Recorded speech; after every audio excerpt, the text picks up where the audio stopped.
Jalan Duling Kandang 5 karena dia punya dasar. Yang kami perjelaskan di sini, sebenarnya supaya di dalam konflik ini selesai, panggil yang bersangkutan. 1, perundingan PT Murki karena dia pemilik bawah. 2, panggil wali kota karena hibah kedua. 3, panggil kemenang, itu hibah ketiga. Setelah itu permohonan sertifikat, orang yang bermohon panggil, supaya jelas semua ini. Jangan proses satu orang ini yang lain dan dipanggil sampai kapan mendaftar selesai. Nah itu dasar dari permohonan itu yang saya tanggapi, saya pelajari yang sudah ada di sini. Atas nama yang permohonan itu sudah jelas. Di situ Jalan Duling Kandang 5 permohonannya. Tidak ada Jalan Duling Kandang 3. Tidak ada Jalan Duling Kandang 5. Itu sudah jelas. Turunlah orang pertanahan mengukur. Turunlah peta beda. Di situ jelas Jalan Duling Kandang 3. Setelah itu daftar lagi ke peta tumatik. Keluar lagi itu Jalan Duling Kandang 3. Peta tumatik ke SK PDA. Itu terlibat semua Pak. Dari kelurahan sama pemerintah daerah. Sesudah kan di Duling Kandang 3 sebenarnya dibangun itu. Tapi pada kenyataannya karena Duling Kandang 5 itu di pinggir jalan strategis dipaksa lah di situ. Karena kekuasaan uang. Kita tahu itu. Tetapi bangunan yang mangkrak itu tidak ada tuntutan. Kok masa boleh seperti itu? Bangunan dengan sekian miliar itu dibiarkan saja. Hampir membusuk. Kami tadi malam tidur di bawah itu. Boleh cek di sana kalau kami busuk. Itu kan biaya kerugian negara luar biasa.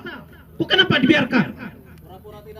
Iya, itu yang harus sebenarnya segera tangkap pelakunya. Jadi harapan kita, kami terima kasih kepada Bapak Kapolres Kota Palangkaraya yang pada saat itu di depan Kemenak sepakat bahwa di sana tidak ada aktivitas sebelum ada penyelesaian. Beliau komitmen untuk hal itu. Jadi jika nanti, ini pesan saya, sebelum ada penyelesaian ini, jika Ahmad Purisin meminta Kapolda, Kapolres Kota Palangkaraya untuk mendampingi mereka membongkar itu, jangan aduk kita. Kami sih tidak takut sebenarnya, tidak takut, tetapi kami menghormati. Jangan sampai adukan kita masyarakat dengan aparat kepolisian. Tapi boleh dicoba tahun 2021, tahun 2001. Ya kita ini rata-rata turunan ulun pengayau behin. Masih tege daha pengayau. Ingat aja, dia akan mundur setapak sebenarnya. Kalau kita yang benar, kita tidak akan mundur selangkah pun. Itu harapan kami. Jadi untuk hari ini kami mohon dengan hormat, berhubung orang tua kami yang nomor 1 tidak bisa hadir, tetapi kami saat ini menganggap beliau yang ada di depan kami ini adalah orang tua kami untuk bisa menyelesaikan hal ini sesuai permintaan kami, karena data-datanya sudah luar biasa sebenarnya. Masa kok tiba-tiba RT tidak tahu, lurah tidak tahu proses. Kalau orang untuk kantor gubernur nanti, tetapi proses di bawahnya terserah saya. Kalau saya banyak duit, bisa saya klaim ini. Tetapi kita tidak seperti itu sebenarnya. Harus ada prosedur untuk membuat sertifikat itu. Jadi jangan sudah ada suratnya dibuat sertifikat lagi. Kasihan masyarakat yang tidak tahu apa-apa. Jadi itu harapan saya. Nanti ini ada orang tua kami juga, saya kenal dengan beliau ini, yaitu Pak Baru, luar biasa, pernah menjadi PJ Bupati Katingan.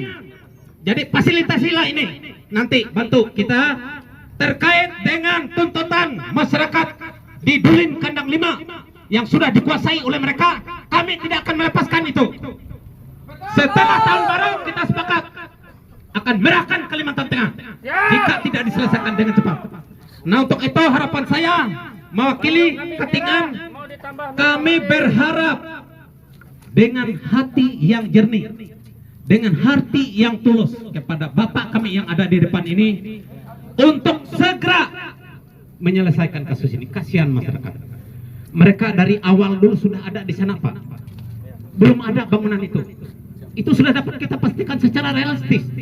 Sebagai manusia biasa paham. Kok kenapa kok orang baru mau menyisihkan orang yang ada di situ?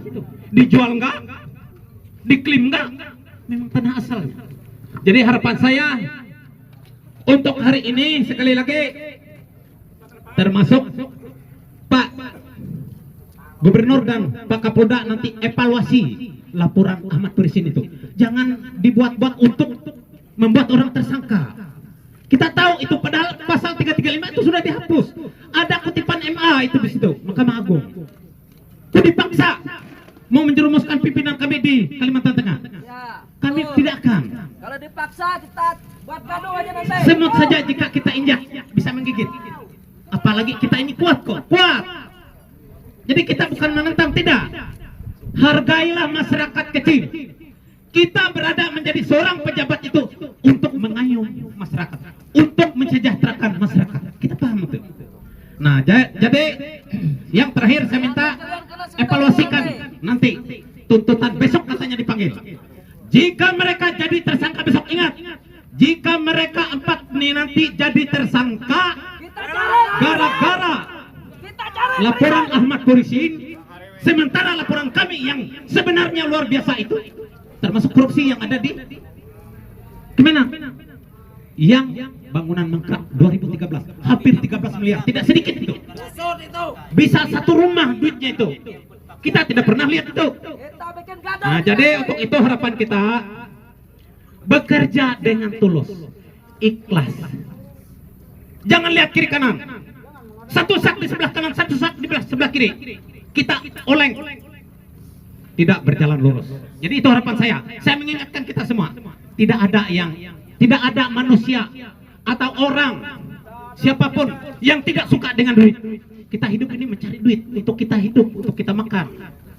Kita paham itu, tetapi tidak boleh berlebihan merampas hak orang lain.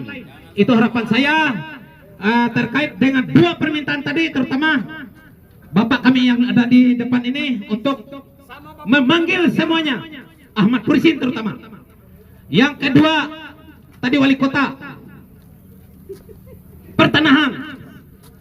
Tuntutan kami yang kedua kepada Pak Gubernur dan Pak Kapolda untuk mengevaluasi laporan Ahmad Turisin terhadap ke-4 pimpinan kami yang ada di Kalimantan Tengah. Kita paham itu sudah mulai mau dikriminalisasi, karena kita tahu bahwa pasal untuk penuntutan itu sudah dihapus oleh MA.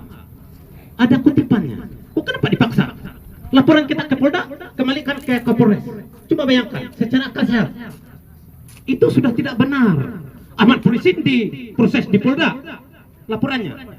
Jadi tolonglah dengan hati. Dengan hati. Terima kasih Adel Catalino Bacoramin Kasaruga. Dengan Kajo Batam. Siapa kita? Terima kasih.